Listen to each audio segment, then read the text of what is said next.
Hello and welcome to Retrotainment. Joined here again by my co-host, capital C, capital O, Greg. How you doing, bud? What's the story, homie? Not too bad, not too bad. Let you choose the film again this week, and as people can see from the picture behind me, Lock, Stock. it's Lock, Stock and Two Smoking Barrels. No, wait, it's Intermission. No, wait. In Bruges. Yeah, it could be in Bruges either, but no, it's Snatch. I remember watching this years ago, and I loved it then. And I used to watch this and then Lock, Stock straight after. I used to put one on after the other. Actually, rock and roll is done in the same kind of way as this. Have you seen Never that seen one? that. No, I've never seen that. Yeah, Jared Butler. I think it's Jared Butler. Rock and roll is class. I've never seen that. I'll have to put it on the list. It's the same kind of principle way this is done. Yeah, I used to watch this and then Lock, Stock and Two Smoking Barrels one after the other all the time. It was so I used to good. actually think when they first came out they were actually like part one, part two when it first came out. They're very, very similar. Yeah, but obviously not really. This one's significantly better, I think, in my mind, than Lock, Stock. I think I probably prefer Snatch over Lock, Stock, but if someone told me they preferred Lock, Stock over Snatch, I wouldn't say they were wrong either. No, well, it's 6 of one, half dozen of another. It's just my preference. I think Snatch is the better of the two. Like, I'd be more likely to sit down and watch Snatch than I would to watch Lock, Stock. Yeah, I would as well. But if someone said the opposite to me, I'd be like, yeah, I can see why. Good movie. Yeah. Good movies. Released. Actually, is another good movie. Released on the 1st of September 2000, so it's not as old as some of the other films, but again, it's still 20 years old. 2000. Yeah. Jesus. Doesn't feel like that. Like, it feels like it should be older. But well, I think Rock and Roll was 2009, was it? And then when was Lock, Stock? Lock, Stock was around that time as well. Lock, Stock's probably in and around the 2000s as well, I'd say. Can't imagine it. Maybe before. I'm just grabbing it here. No, it's before. 98. 98. So it's I thought it was after that. Yeah, I thought it was. But yeah, both very similar films in a lot of senses. But again, this as always, we take a look at the ratings. 73% out of 142 critics on Rotten Tomatoes. 73. 73, but then the audience score is 93. Yeah. So it shows that cult classic. It's not even a cult classic because even critics do think quite highly of it. Like as we've seen before, like the critics on Rotten Tomatoes can just pick something. Like this could be as simple as I don't like Vinnie Jones. I don't like that Vinnie Jones is always, the hard man. Therefore, bad film. So that's why I never take ratings into too much account. But I do think it is important to just see where they stand in that sense. It's not a great film in terms of box office gross, though. Only 83.6 million. Well, it's one of those. This would, I don't think, probably would have done well in America or things like that. It's an English. It's a very English sort of Irish film. Yeah. Which you can tell by it's set in England, obviously. Yeah. So. But it starts out with the Turkish and Tommy explaining what the premise of the film is going to be, and it's all about a diamond. Well, which Turkish knows nothing about. It starts out with them introducing to all the characters. No, he starts out first, and he's just like, "I'm Turkish. This is Tommy." Yeah. How did we get involved in diamonds? And then it shows you the diamond getting robbed by the lads in the States when they're all dressed up as the Jewish rabbis. Yeah. And you are late. You don't make me wait. Yeah. And then you see Benicio del Toro strip off and hand the lads the guns and off he goes. And then we get the introduction to the characters where it gives us a very short little clip of each one of them. And then just their name, which to me, that always reminded me of not all books, but when there's books that have loads and loads of characters, there's usually a page or 2 pages at the start where it just has like a description of them. So, like if you took Lord of the Rings, for example, you'd have like Aragorn, and then it tells you, this is who he is. Then it has, about it. Not even, it's just like a one line. It's just like, heir to Isildur's throne, and then it's like Elrond, you know. Yeah, this is brilliant though. Where But like, yeah, it gives you a quick introduction to who everyone is. Bricktop, Turkish, Tommy. Bricktop, Turkish, Tyrone. I don't think gets an introduction. No, well, I love that he's in this picture. Yeah, he's on the main cover of the thing, but he wasn't important enough to give the introduction to. Yeah, then you've obviously got Mickey. Mickey, who's the main man, really. Yeah, well, he is the biggest actor out of the film. Yeah. Jason Statham, obviously, probably second. Yeah. Jason Statham's probably the second. I don't know. Is Vinny Jones third? Is Vinny Jones the next biggest? No, Benicio del Toro. Is he? Yeah. He plays Frankie Four Fingers. I know, yeah, but I don't know if he's as well known as. Benicio del Toro's been in loads. The Del Toros are renowned for their movies themselves. You know what I mean? Guillermo del Toro. And then Benicio's been in a good few things as well. I'd say he's probably the third. But yeah, it's a good lineup, especially for what they're doing. You know, everyone here plays their role so well. Yeah, it's so good. But yeah, we start after that. We get into the whole thing, and we see that Turkish wants a new caravan bought. Yeah, so he's going to send. He doesn't like the color of his other one after he pulls the door off it. Yeah, where he's able to pull the door off. So he's going to send Tommy off to buy him another caravan. Yeah. And there's a quick little line here where he's like, what's the story with those sausages? 2 minutes, Turkish.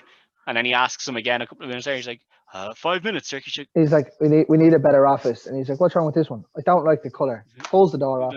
He's like, where's my sausages? 5 minutes, Turkish. 5 minutes, Turkish. Hang on. You said 2 minutes 5 minutes ago. And your man just sorry. He gives Tommy 10 grand cash, tells him to go off to the Pikeys. And he'd like some change. Get himself a caravan, yeah. And I'd like some change with that. Yeah. And off Tommy goes. Tommy goes off with Gorgeous George to visit the Pikeys. Yeah, to buy himself a caravan. Yeah, which he does. He lands there, and all the Pikey kids coming up to him.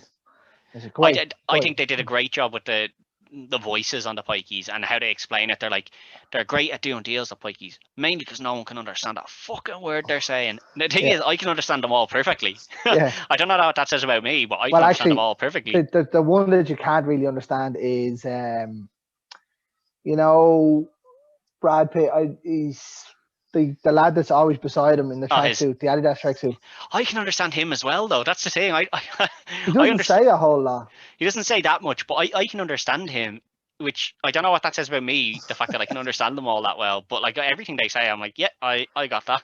But so they get out of the car, they're walking around, and they're looking for Mickey O'Neill, who is in between a caravan and a car taking a shit. Yeah. And he comes out and he's like, yeah, I'll say it. I'll do this caravan. I'll get you a caravan now. And then his mother comes out. Do you want a cup of tea? Oh, look at the size of this fella. How big do you reckon he is, lads? Oh, big, all right. A cup of tea for the big fella. And then they go off to the caravan. They do the deal. Go to drive off. You get to Mickey's caravan door, and all you get is the famous line from Snatch. Do you like dags? Do you like dags? What? Dags? Yeah, dags. No, yes, I like dogs, but I like caravans better. Oh, dogs. Yeah, I like dogs. I like caravans better. Yeah, but they buy the caravan and then they go to drive off and the back wheels come off it. The back axles. Yeah. I mean, brilliant. They gave him the 10 grand. Well, you don't know if it did cost him 10. You don't know if he has change or not. No, he says he did, because they come back later and ask for their 10 grand back. So it did cost him the 10 grand. And the wheels came off. He's like, what would I want the caravan with no wheels for? How about you just give me my money back and I'll give you your caravan? Why do I want a caravan with no wheels? What would I want a caravan with no wheels for? So, Brad Pitt as a Pikey in this is he does absolutely brilliant. phenomenal. He's brilliant at it. But he has his fight with Gorgeous George. Yeah, so the deal was if Gorgeous George can beat him in a bare knuckle fight, he'll get his money back and a caravan. Yeah, so they have the fight. Gorgeous George takes a few cheap shots early on before Mickey's ready, batters him around, and then bam, one shot puts him down. And then you find out that Mickey is a pikey bare knuckle boxing champion. Yeah, not someone you want to mess with. Now this, he is shredded. Yeah. And obviously they've now lost the 10 grand and they don't have the caravan. But the bigger problem is that they've organised a fight with Gorgeous George to fight one of Bricktop's men. And you find out that Bricktop is a bad man. And Bricktop doesn't like when people change Anything. the rules, anything. And he likes to feed anyone that fucks him over to pigs. And he makes a very valid point about this, as to never trust anyone that owns a pig farm. Yeah. Ever. Because it takes 16 pigs to go through a human body in one sitting. Yeah, so they have to go back to Bricktop now and tell him that Gorgeous George out of the fight, but we've got someone else. We're going to use the pikey. So we're going to use the pikey, and Bricktop says, right, but he better go down in the fort. Yeah. So they go back to Mickey and they say, right, we now need you to fight. And he says, buy the mother a caravan. buy the mother a caravan, and I'll do the fight for you. So they agree, and they tell him, Periwinkle Blue. Yeah, they tell him you're to go down in the fort, and that's it. Now during all this, we've also been introduced to a couple of other characters. Oh. who own two lads a pawn shop. A pawn shop, yeah. That are quite good with diamonds, we find out. Yeah, and they're offered 10 grand to go rob a bookies. Yeah, and they can keep what's in the bookies. They can keep what's in the bookies, but they're to give the briefcase, which is attached to a man with 4 fingers. A man with 4 fingers with a briefcase is going to go in and place a bet. So they're to go in, get that briefcase, and they can keep whatever else they get out of it. Now that man with the 4 fingers, it's Freddy Four Fingers. And he's the guy that stole the diamond over in the States. And he's flown over here to sell that diamond. To Boris the Blade. To Boris the Blade, to get the money to bring back to his dad in the States. It's all very complicated. Yeah, so they get there and they're ready to rob the bookies. But Tyrone needs to park the car. But the space is too tight, Greg. They have the dog that they got off the Pikeys because they do a deal, and Pikeys always throw the dog in with the deal. Yeah. A lovely little dog as well. He is a nice little dog. But then Tyrone, they rob a car, so they're going to this thing now. Tyrone, as you can see from that picture in the background, is a big lad. Guy. But Tyrone is a getaway driver because he's done a driving course. You're a getaway driver. You can drive real fast, can't you, Tyrone? Of course I can. That's all. That's his response to everything. You've done a rally course, haven't you, Tyrone? Of course I have. So they tell him, pull up there and we'll go in. So he pulls up and he pulls up in the middle of the road though, and he's like, "Why are you parked here?" And he's like, "Because it's a bit tight over there." You fit a fucking jumbo jet in there. And they're not wrong. I mean, there's a lot of space. It's one van. It's one van and one car, and they're miles away from each other. So he goes over the park and he reverses straight into the van. Brilliant. Straight into the back of the van, so the van can't go anywhere. Now, the best bit of information you can get here is when he goes to move. He's like, "Don't move, everyone will see the damage." Yeah, so just stay there. So they stay there and they're waiting for this guy with the... Obviously, Frankie Four Fingers is trapped inside. It's Frankie Four Fingers' van, so he's now trapped inside. And the boys are waiting for Frankie Four Fingers to... It looks like it's his wardrobe. Yeah, well, Greg, he's only there for a couple of days. He's just living... He's not going to get a house rat, He was also highly warned not to go to casinos. Yeah.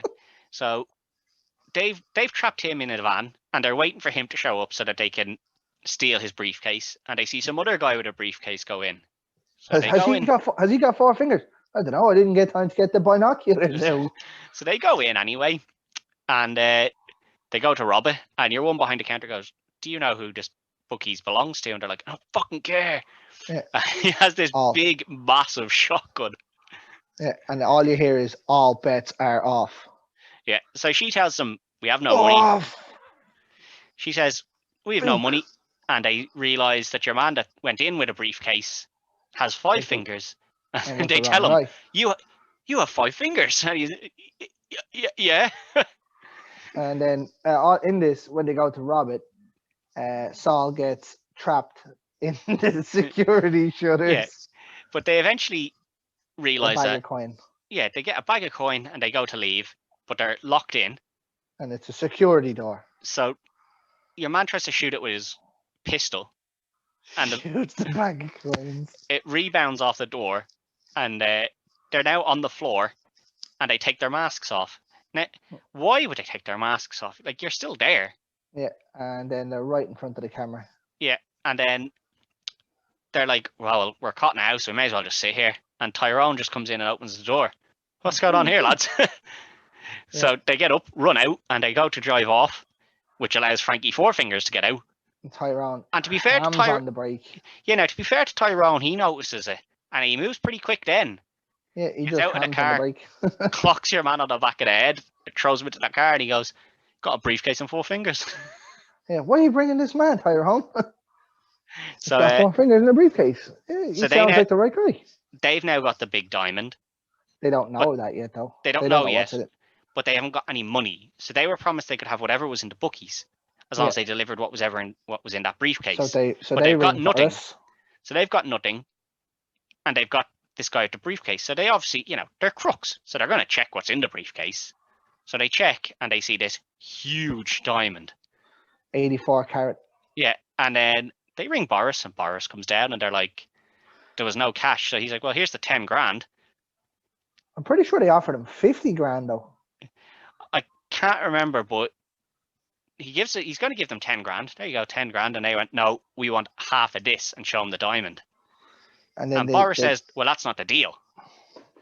And again, you can see their stupidity because they keep calling him Boris in earshot of your man, Frankie Four Fingers, who they've put a bag over his head. They put a tea cozy over his head.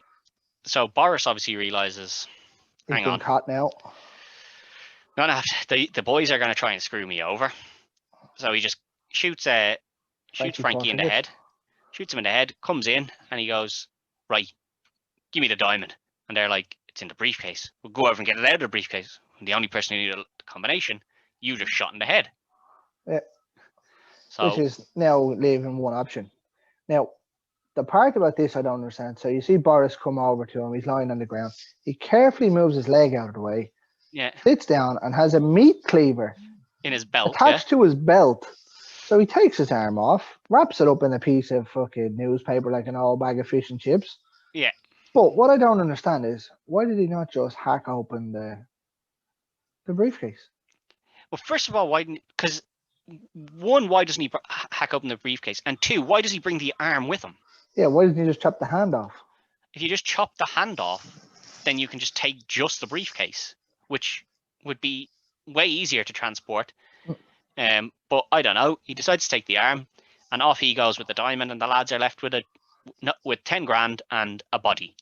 And some big trouble when. So. Yeah, so they've got 10 grand and a body that they now need to get rid of. So they just, we'll just leave him here and we'll go. Yeah. Sort something else out. And all in the process, the fight is about to happen. Yeah, so we get back to Mickey and he's in the fight. Yeah. So against, he gets. Was it No Nonsense Anderson? Something like that? I don't know what they call him, but it doesn't matter what they call him because they tell him he's a real hard bastard. Yeah, and they're like, he's going to just make sure you last till the 4th round and then just go down. Well, Mickey doesn't worry about that because he just sparks him out in one shot. A Mickey special. One punch Mickey. Yeah, gives him the old Mickey special. Bam, puts him out on his arse. Now, obviously, Bricktop's not happy with this because he's advised loads of people to bet big money. Is part of the illegal betting system. Yeah, he's told people, put your money on his lad in the 4th. And he's now made look like a fool. And he's lost whatever money he put on because presumably he's bet on it as well. Yeah, you would think so, yeah. Even though he's the bookies, but he realizes you've kind of fucked us over here now. So what am I going to do? So he goes back to Tommy in Turkish and he tells them, well, you get him to fight again. Turkish tries to flee because he knows now you don't want to be in Bricktop's pocket. Yeah. So he goes back to try and get his money out of the safe and skedaddle. Yeah, but he gets caught. The lads are there waiting. And Bricktop tells him, you get him to fight again. And this time, you make sure he goes down in the 4th. and he also takes his. And then they take all of Turkish's money. Yeah. Which So Turkish presumably was enough to buy a caravan, yeah. a lot. Well, it was enough that Bricktop was impressed because he was like, Jesus, Turkish Doing has all been a right busy for himself. boy. He was like, Turkish being a busy boy. But all they run as you see when they're walking out, they run a video game, a video or a casino, casino, yeah. So all the coin slots and things. Yeah, and they have their hands in a boxing thing as well. So they are doing all right, but they go back. They have to go back now to Mickey and tell him we need you to fight again. So they go back again. And to the halting site. Yeah. And Mickey's not there. But they get introduced, or you get retaught back to Mickey's mother. Yeah, and she's giving out to them, being like, "You don't make my boy fight." Yeah, he's a good boy. Like, and they're like, "So where is he?" He's out getting dogs to chase a little rabbit. He's out coursing. Yeah, which is getting dogs to chase a rabbit, and then if the rabbit gets caught, he's fucked. Which they really fucked. Yeah, like proper fucked. But you hear Jason Statham's character, which is Turkish, explaining to Tommy what coursing is when they release 2 lurchers after a hare. And if the hare gets away, he survives, and if he doesn't, he's dead. Yeah. But they get there, and Tommy tells them, "Yeah, all right, I'll fight this one, but I want this caravan." Mickey says, "I'll fight him, but I want a bigger caravan." And all he does is reach into his little jacket pocket and pull out like a brochure. And he tells them, "I want this furniture and this curtains, all this stuff," and he keeps telling them all the stuff he wants. And the 2 lads confer. And then he says, like, "I'll tell you what." What the fuck did he say? I don't know what he said. And then Mickey's like, "Listen, I'll be fair to you. So I'll give you a betting chance. You can bet on the dogs chasing the hare, and I give you, if you win, I'll fight for free. But if I win, if you lose, you buy that caravan for me and you give me your shoes." Now the boys get the shoes. Yeah, well, I'm not sure they wanted the shoes or they were slagging them because they had the plastic bags over the shoes. I'm sure they were slagging them because of the plastic bags, but I'm sure they would have taken those shoes nonetheless. So I don't think that would have mattered too much. They were making fun of them, but they're like, "I'll take those shoes as well, though, nonetheless." I'll have them. So they make the bet, and Turkish says that the hare will get proper fucked.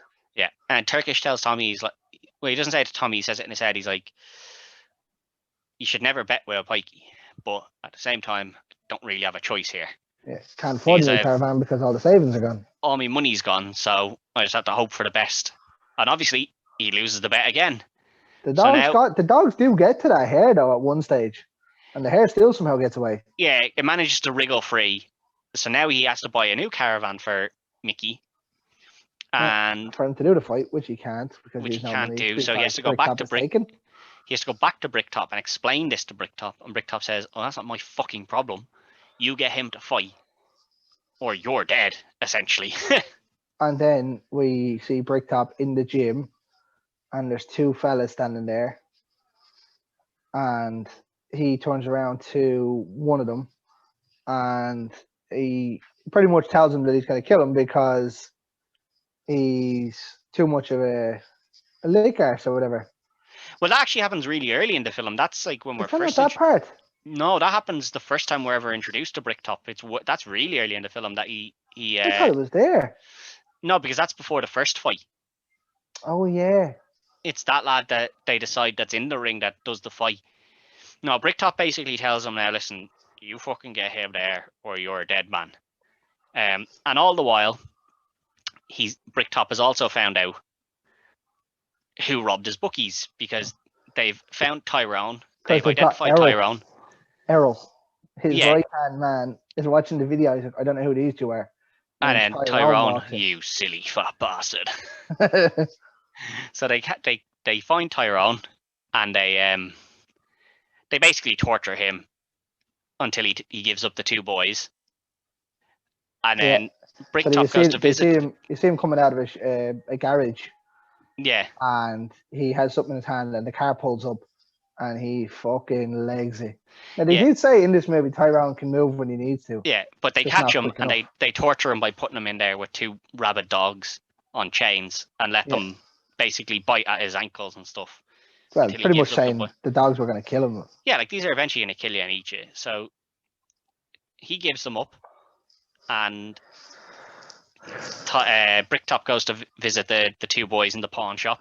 Oh yeah, so the two boys have called in their mate. And he explains to them, this is how you'd get rid of a dead body. Well, they have the mate there, and they're cutting up the body, or they're trying to lift the body, and Bricktop drills the door, and the door opens, and he walks in, and he's like, it's easier to move a body in 6 pieces. Yeah, and then feed it to pigs. He explains how he gets rid of bodies, essentially. Yeah. Cuts it up, but he never actually states that, though. He doesn't say to him. Yeah. We've seen him feed bodies to pigs, so we know that's what he does do. Yeah. So he explains to them who it is, and then he tells them, you boys owe me a lot. One of the funniest things there, though, is when he comes in and he's like, do you know who I am? And the guy that Saul and Thing have brought in, he's just like, I do. And he's like, I do. Oh, shit. What did I get into here? Because he thought he was just there to get rid of a dead body. And now he's been a gangster. Yeah, and now he's on the bad side of Bricktop. So he knows he's in a lot of trouble. So the lads are charged with getting back. Well, it's not even that. When they go to walk out, he's like, right, lads, come on. And then you see the Bricktop's lads have put all the cling film up like Dexter style. Yeah, they're going to kill them. In and around that. And poor Tyrone's in a coroner bag. Yeah, which the 3 boys get put into coroner bags, and they're essentially going to be carted back and fed to the pigs. No, they make a deal. They cut a deal. They're like, we can get you a diamond the size of your fist. No, it's not that big. But they say we need a week to get it, and Bricktop tells them, well, you have 2 days. Hours. You have 48 hours, 2 days to get that, and they're just like, yeah, all right. So they're going to go try and get this diamond back, the diamond which Boris now has. Yeah, but Boris, well, as far as they know, Boris the Blade has it. But we've had Frankie Fourfingers. I think it's his uncle. I'm not entirely sure the relationship here. It's either his dad or his uncle flies over. Yeah, he flies over to find out where Frankie is because he wants the money for that diamond. And he now is like, you let him go to, will there be gambling? Yeah. So he's come over and he's found out, and he gets introduced to the head. And then he's told, well, why don't we get Bullet Tooth? How do I find Frankie Fourfingers? You hire Bullet Tooth Tony. So they hire Bullet Tooth Tony, which is Vinnie Jones' character. Right over your head there. Yeah, and the reason he's called Bullet Tooth is because he was shot 6 times in one sitting. Including in the teeth. Yeah, and then the bullets were taken, melted down into gold, and put in as the 2 teeth that he's now missing. Hence the name Bullet Tooth Tony. Yeah, so they hire him, and they're like, we need you to find whoever took this diamond. So this scene was brilliant, where they go out there and they hop in the car and they pull up at a little, it's like a little hole in the wall where there seems to be like shops and things. Yeah, and if you've ever been to London, there is loads of them around. See, find a scrawny lad who's just terrified of Bullet Tooth, which, after seeing what he can do, he's right to be terrified of him. He gets pulled into the car head first, window up, and then drive along. Now you tell me where I can find any information on this. Yeah, and eventually gives it up, tells him that it's 2 lads that own the pawn shop. Yeah. So now I think this kind of happens before Bricktop gets to the boys as well. But the problem is that this film does jump around a lot like this. So it's a lot like Pulp Fiction. Yeah, it jumps around a lot. But he finds out that the 2 boys have it, and they say Boris the Blade took it. Yeah. So now Bullet Tooth is on the hunt for Boris the Blade, who he knows personally. Who he's like, that's not someone we want to mess with. Or what his other name is. So you get introduced him as Boris the Blade, but to Bullet Tooth Tony, Boris the Bullet Dodger. Yeah. Now, so now why do they call him Boris the Bullet Dodger? Because he dodges bullets. Dodges bullets. Yeah. But the American guy has what can only be described as a bodyguard with him, essentially. Someone to do his dirty work. And that guy is like, I go in and I'll knock him around. Look at him, he's an old lad. Yeah. And Bullet Tony's like, all right, you go ahead and do that. I'm not getting involved. Him and the American go in and get battered. Yeah, they go in and get battered around by Boris. So no fucking around there. So then they're like, right, now we need to go and figure out how to get Boris, because Boris has gotten away.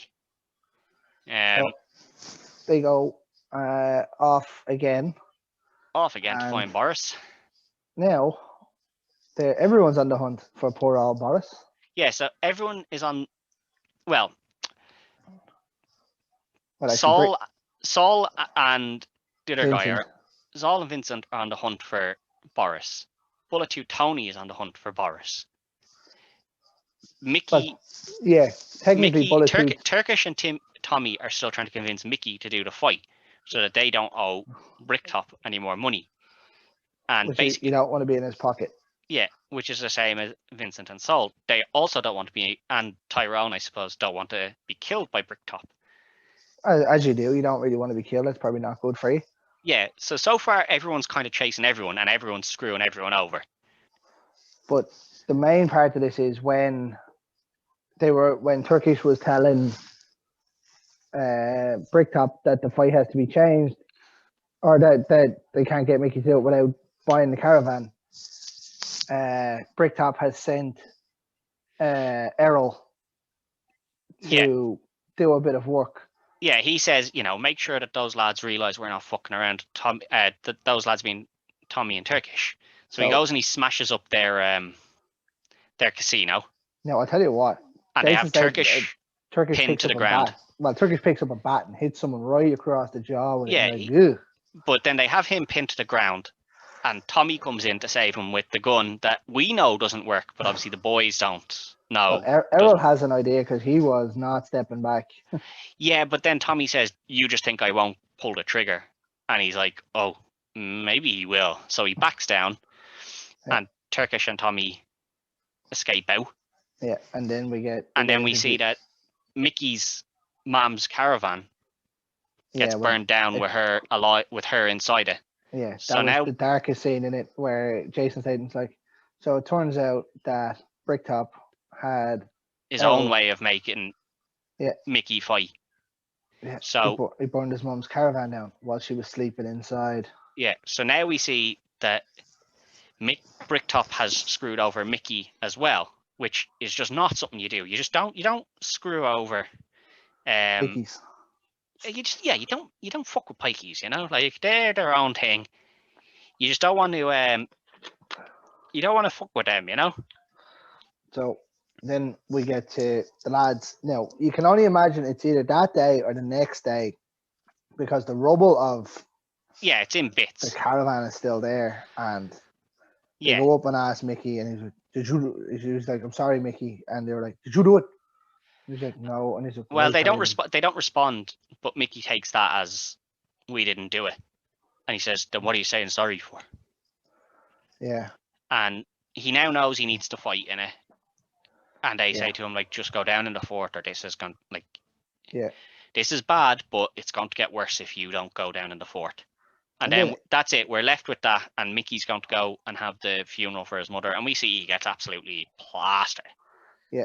At but the then funeral. It cuts away again because it goes back to... Yeah, that's the end of Mickey now for a little while in the film, because now we have to go back to see what Saul and Vincent are up to. These two are deadly. And Tyrone. Yeah. So they've now found out that Bullet 2... that's Bullet 2 Tony. So Vincent and Saul have sent Tyrone out to Boris the Blade's house to see when he gets there and to let them know. And they've got some replica guns. Yeah. No, it says replica on it. And he's got some really loud blanks. Yeah, but what are you gonna do? Deafen them to that? But Tyrone gets to Boris the Blade, and he rings them and he says, "Boris is here." Boris is here, and he tries to tell them he's not alone. But the lads hang up, and then they go on the way. Bullet 2 Tony has tracked down Boris again, and they're discussing like how they're going to get him, and they manage to get into his house and put a sack over his head and put him into the boot of the car. So now the boys have to follow them Yeah. So we see a car chase of Vincent. Well, it's not really a car chase. It's Well, just kind of a subtle following. Yeah. Vincent, Saul, and Tyrone are following Bullet Tooth Tony, who has Boris in the back of his car. And then we don't know, but in front of them, Tommy and Turkish are driving along in the van. And Turkish is drinking his milk. Turkish is drinking some chocolate milk, which... It's not chocolate milk, though. I thought it was. The thing says chocolate. I can't remember. I think the rapper might say chocolate milk, but... Yeah, then it's just normal milk when it lands on the windscreen, Well, Tommy is telling Turkish all about... normal milk, yeah, but it'd be the same... as to why cows, it's not good for you, because cows have only been domesticated in the last 8,000 years. Yeah, but... And he's like, fucking hell, Tommy, what have you been reading? What we see is that we see Saul and Vincent and Tyrone run over Boris, but we don't know how Boris got there. He gets flattened. But then we cut back to Tommy and Turkish, and Tommy throws Turkish's milk out the window, and then we hear a crash. So then we cut back to Bullet Tooth, whose windscreen gets... He's telling the lads what they're going to do with Boris's body, which is essentially cut it up. This was the big one, yeah, because he's like, the American's henchman has a knife, and it's only a little kitchen knife. He's like, that's a little kid's knife. Wipe the butter off that, will you? He's like, I have a blade back there, and he pulls out a fucking samurai sword. Yeah, it's not even a samurai. It's just a massive sword, like. It's like a guillotine. Yeah, so he's like, right, we'll cut him up and we'll get rid of him. Get rid of him, and then something hits the windshield, which is the milk. So we hear the crash. So they crash, and into a bollard. As they're getting, as they're recovering, somehow Boris has gotten out of the back of the car, and he's like looking around, but he still has the keycap. He still has the bag over his head. So how's he going to get out? And then Saul and Vincent run him over. Oh, the bit there where he... And then they crash. Is that Boris? Yeah, and then it cuts. So they hit him, and then it cuts back to the American, and he's like, "Is that Boris?" And then they see him get hit by the car, and then all the Chinese people arrive. So we see Bullet Tooth and the American go into the pub. His big security guard is dead in the back with the knife piercing through. He's like, you can bring him with you. In which piece? Yeah. So they go into the pub, and Bullet Tooth rings someone. He's like, "You're gonna have to come pick us up, right? Point to the black stuff, please, bartender. Do it quickly, and you, bartender, give me a pint of the black stuff, right?" And he's like, "Do you want to go clear it up?" Yeah. So then the boys are like, "We'll go in, and we'll get the diamond off these lads because we know they have the diamond because they took it from Boris." Yeah. So you see the American. I think they see the American waist. Yeah, they see that he is the case. So they go in and they're like, "We're going to take that back from you." Now, where were Turkish and Tommy off to at this time? They knew that the gun didn't work that Tommy had got from Boris. So they were on the way to Boris's house. So they get to Boris's house. They get to Boris's house, and the door's open. And they're a bit slow getting in here. Yeah, and then Tommy's a bit giving it all this, like, "Oh, I'm going to tell him what's what." And then Boris shows up, and he's in bits, because obviously, he's been beaten up, put in the back of a car. Knocked down. been in a car crash when he was in the boot of a car, then got knocked down, then somehow got out of all the stuff. So he comes in. Grabs Tommy by the balls. Yeah, puts him on the ground and goes in and gets a massive gun from his house. And he's like... It's a what? Right. It's an assault rifle. Yeah, this is something that belongs in Predator or something. Yeah, and he's like, right. And without stopping, he goes in, gets it, leaves again, and he's like, right, going back to get that diamond now. So he goes back and he's obviously on his way back to the pub. And while he's on the way back to the pub, Vincent, Saul, and Tyrone have pointed their guns at Bullet Tooth Tony. Vinnie Jones, whilst drinking his pint. Yeah, so he's just having his pint, and then he tells them, "The side of your gun says replica, while the side of my gun says Desert Eagle." Even before that, though, where he's like, so Vincent starts talking. He's like, "Oh, so you're the dick, and yours are the two shriveling balls." Yeah, he's not afraid of them at all, and he gives them the whole speech of like, "You aren't going to do anything." This is all came after he grabbed Saul's arm and twisted it, where you could obviously see the replica. Now, when the camera pans out, the replica sign is actually on the other side of the gun. Yeah, I know. Yeah, but sure, you have to. We get. And then he says, inside of my gun, Desert Eagle .50. So the boys realise we're in over our head, and he tells them, listen, just fuck off. He's like, yeah, you're shriveling now. Good luck. So then they go to leave, and they see the American come out of the bathroom with the briefcase, and they're like, "What's your chances here? Lock that door behind us there, and we'll take our chances here." So they're telling him, and this guy doesn't know that the guns are fake, and they're like, "We'll try our chances here. Give us that briefcase," and he tells them to fuck off.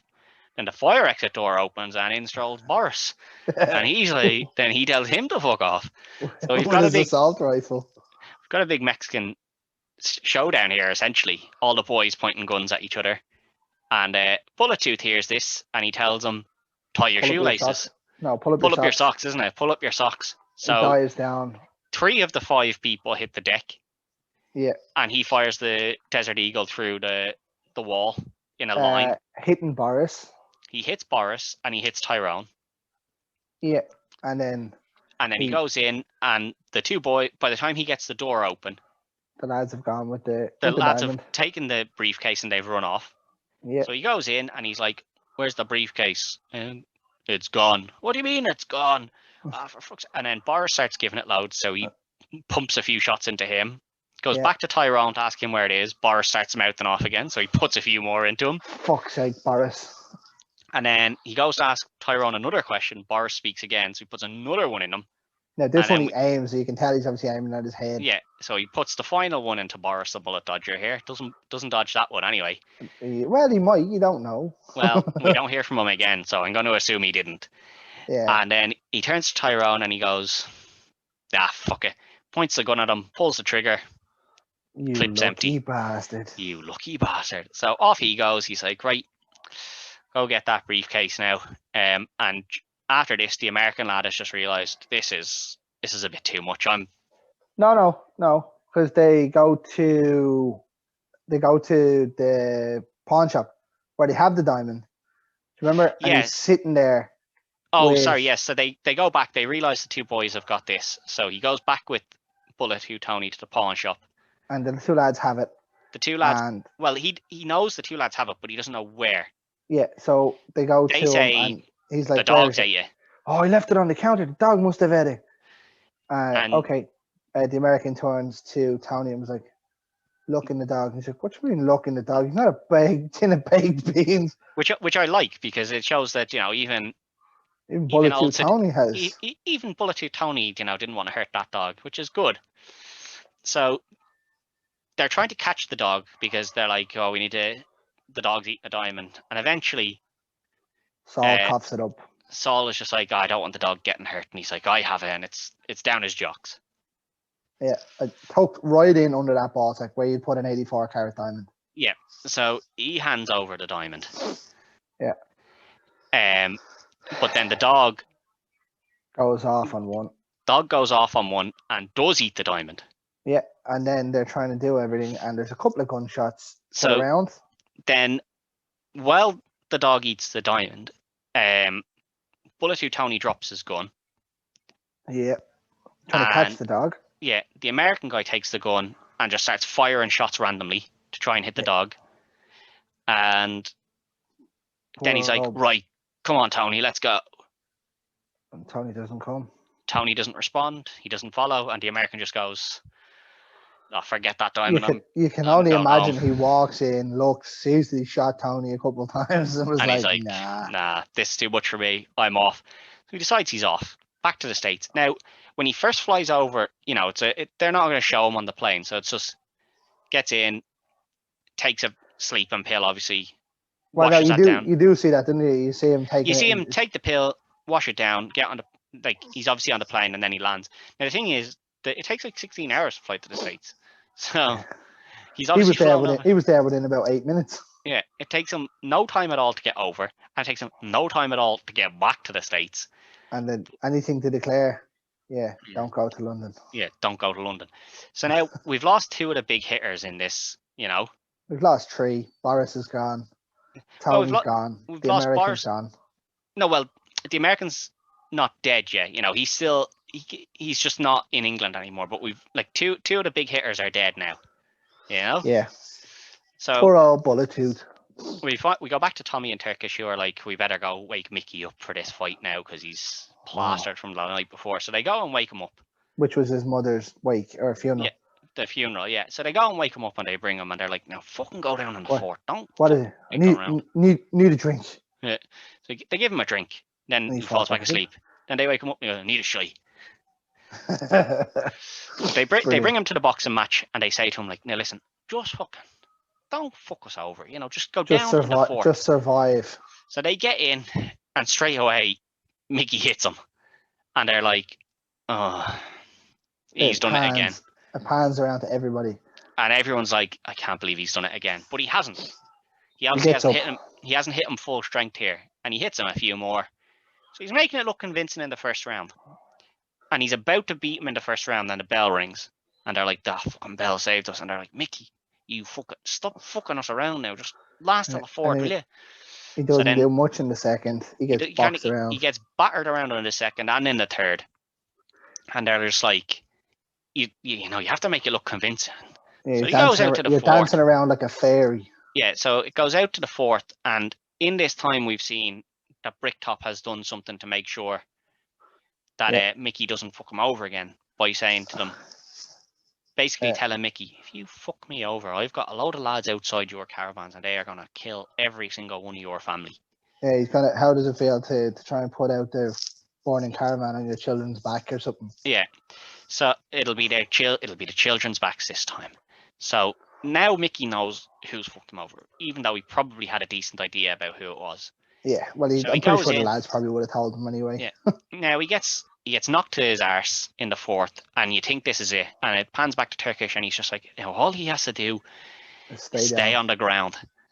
But no, Mickey gets up. That was a cracking punch down. Yeah, he gets up right on his back. Yeah, it's from up from his back and just cracks your man one, puts him down.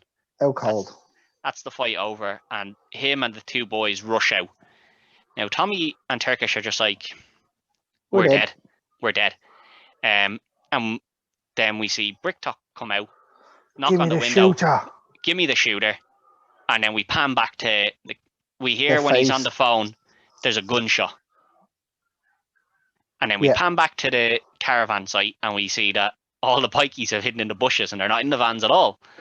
Yeah. So they get to jump on the boys in the vans, kill all them, and we see that two of the pikeys have snuck up on the car outside that belongs to Bricktop and killed the men in there. One of them gets shot. Now, how they didn't hear that in the middle of London, I don't know, but... Well, they're all, you know, they're inside of an illegal boxing thing. You know, they're probably not, you know, worried about a shot outside. The other guy gets strangled. Yeah, so they're in the car now, and then it pans back to Bricktop, knocking on the window. Give me a shooter. Oh, I'll give you a fucking shooter, all right. And the gunshot. Yeah. So they hear the gunshot, and it pans back to Turkish, Tommy, and Mickey. With the faces. And they're like, what happens? The two of us were shitting it. What happens when you hear a gunshot? Your whole life freezes. It doesn't even flash behind your eyes because you're so fucking scared. Yeah. But not Mickey. And that's because he had a plan. And we realized that Mickey's plan was that he bet on himself. Took all the money. And off he went. Yeah. And, you know, so that's Bricktop and his entire gang pretty much gone. So the lads are free now. Yeah. So the lads are free and they're like, we'll just go to the caravan site and see if we can. Hopefully they're there. So they go back. They're not there. And they explain that they buried 12 people in the vicinity. They reckon that's what happens. They've said that that's probably what's happened. And the feds show up and they're like, what are you boys doing here? And they're kind of, oh shit, what are we going to say? And the dog that was given to Saul, which ate the diamond, makes his way back to where the pikeys used to be. And they're like, we're just walking the dog. Go get the dog, Tommy. Go get the dog, put it in the car. So they go and get the dog and they drive off. As they're driving off, we see that Saul, Vincent and Tyrone have been pulled over. And they're like, why have you got a dead body in the back of your car that's missing an arm? And they're just like, and then they see the boys with the dog and they're like, they've got the dog. That's got the diamond. And then it pans back to the first scene we see of Tommy and Turkish sitting down and telling us they know nothing about diamonds. but they brought it back to the Because American. they went to the vet, didn't they? He was like, Tommy eventually convinced me to keep the dog. Yeah, so but I told him we have to take it to the vet. So there was a I want half-eaten that shoe, squeaky. a squeaky toy, and a And diamond the size of your fist. Yeah. So we don't know anything about diamonds. So they go to the head. Yeah. Who calls the American. And then all in all comes back. He's on his way back, and that's the end of it. So all in all, the diamond went from the States. So Mickey Four Fingers was to take that diamond from the States. Frankie Four Fingers. Sorry, Frankie Four Fingers was to take that diamond from the States over to the head to get it checked, to get it sold, to bring the money back to the American. So this whole film brought us from him stealing the diamond, bringing it over. He gets killed. Somebody else takes the diamond. They get killed. Somebody else takes the diamond. They get killed. Then the diamond's eaten by a dog. Then the dog runs off. Somebody else gets killed. The two boys go. Mickey wins and loses. Mickey wins 2 fights. Mickey wins a couple of fights, drives off, takes a lot of money. His mother gets burned alive. Yeah, which he obviously isn't happy about, Esther. And then eventually the diamond ends up exactly where it was meant to end up, and the American's going to get his money anyway.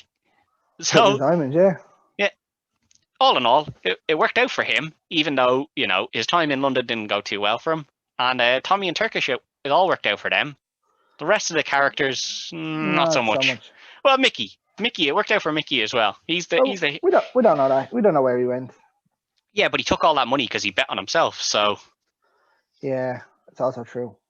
So you also have like the likes of Bricktop. He has some great things in that film. Yeah, but it all eventually works out for some people. Like obviously the main character in this is meant to kind of be Turkish and Tommy is the sidekick, but I think Mickey is really he's the one that you kind of know that everyone will remember at the end of this. He's the one that stole the show. Yeah, like he steals the show 100% here. He's so good at the. Like as good as an actor as Brad Pitt is, I'd put this up there as one of his best. Yeah, it's definitely up there for one of his best. As you said at the start, as we've said to each other before, like this film's just deadly. Like it's a bit all over the place. Like you can't just really follow it, which is what we tried to do here, but obviously we couldn't because we were both jumping all over the place. It's very hard to follow in a chronological sense because it does jump all over the place. But when you're watching it, it all works. Yeah, it all works when you're watching it, and it's so good. It is a Guy Ritchie movie. Yeah, it is. Guy Ritchie, isn't it? Yeah. Yeah, it is Guy Ritchie. Yeah. It's straight up one of those. Straight up fucking. I'm just gonna slap it in your face, and you make of it what you will. Yeah, it's definitely one of my favorite films, and I hadn't seen it in a while now, so I was really happy to go back and give it a rewatch. Rewatch this. Yeah, like because I used to watch this. I'd say at least every couple of months. As I said, I used to watch this and then intermission and then this because no, Lock, Stock and then this. Intermission was probably in there as well, to be fair, which is a little bit different, but it's an Irish one, so good movie. Yeah. But no, Snatch is just it's unreal. Like it's just a little bit of everything. It's it's gangsters, wannabe gangsters, pikeys, boxing. Yeah, boxing. It's just a little bit of everything, and it's just all a bit mental. And then when you have Bricktop when he's talking about what Nemesis is. Yeah. That we didn't even touch on that in there, where he's like, "Do you know what Nemesis means? A righteous infection of retribution manifested by an appropriate agent, personified in this moment by a horrible cunt, me." Yeah, there's loads of it in loads of little. No, that's not really a little line, but there's loads of little stuff like that comes into it, where it all works out really well. I use 2 minutes Turkish at least once a day. I would use that quite frequently as well. Yeah, like if I'm asked to do something in work, I'll literally be like 2 minutes Turkish. Yeah, I'm pretty sure I've said it to you whenever I've been like, we've been going out for food or whatever pre-lockdown, and you were like, "What's the story? We're here now. We're gonna order the food." And I just, where are you? 2 minutes Turkish. Doesn't matter where. 5 minutes, 2 minutes ago Turkish. Yeah, it doesn't matter where I am. It's just 2 minutes Turkish. No, overall, this is a great cracking movie. If you haven't seen it, watch it. As we said at the start, the actors that were brought in to play the characters, like if you told me before this we're gonna have Brad Pitt play a pikey, I'd be like, Oh, no. I don't know about that. I don't know if I he's think going to be pretty good at that. Jason Statham, obviously, you know, the kind of the hard man. the hard man, always his thing. Vinnie Jones, the hard man, always his thing. You know, it's kind of, you know what you're going to get. But Tyrone, Brad the Pitt, getaway driver. you know, I don't really know, like Tyrone, like it just like. I don't know But who he is. if someone said to me, we're going to cast him, we're going to have Brad Pitt as a pikey, I'd kind of been like, don't really know about that. Yeah. But when you see him in this, you're just like, yeah, it works 100%. Alan Ford as Bricktop Yeah. was unbelievable. Yeah, it's unreal. There's just, I don't think there's many people that, like, I don't think, like, I'm sure if they cast somebody else as someone else, you'd be like, yeah, that works really well. But at the same time, if someone said to me, oh, this person would be better than him, I don't know that they would be, because I think everyone here just did such a good job. No, to me, like I wouldn't have picked an American to play a pikey. No. Now Guy Ritchie obviously had something in mind, and as good of an actor as Brad Pitt is, like I'd say there was a lot of heat towards that casting. Yeah, I don't remember, but like, yeah, I'd say people weren't overly happy when it was said that Brad Pitt was going to play a pikey. But as I said a few minutes ago there, that this is, I think, in my mind, one of his best. Yeah, it's definitely up there. And the thing is, he's not in it a massive amount either. You know, it's not the Brad Pitt show.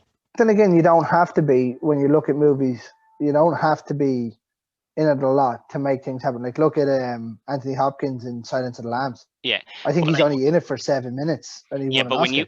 when you think about Brad Pitt, especially in the 2000s, you know, he was a huge star. So like, normally if you were going to have him in a film, yeah, you're gonna pay big money for it anyway. He's gonna be the main focus of the film, which he isn't. As we say, he's not really the main focus in this. Now he is the standout for me.